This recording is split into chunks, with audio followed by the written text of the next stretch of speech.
আসসালামু আলাইকুম। কেমন আছেন ভাই ও বোনেরা? আজকে আপনাদেরকে শিখিয়ে দেব যে কোনো কিছু খেতে কি দোয়া পড়তে হয়। অনেক সময় অনেক মানুষ আছে শুধু খেতেই থাকে, কোনো দোয়া পড়ে না। তাই আপনাদের জন্য আমার এই ভিডিওটি। খাওয়ার শুরুতে বলবেন বিসমিল্লাহি ওয়ালা বারাকাতিল্লাহ।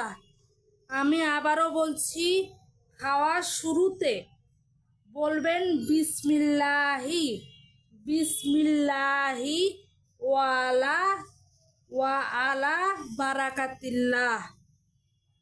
এটার অর্থ হলো আল্লাহ তাআলার নামে খাওয়া শুরু করছি এবং আল্লাহর বরকত প্রার্থনা করছি। সবাই বলুন আমিন।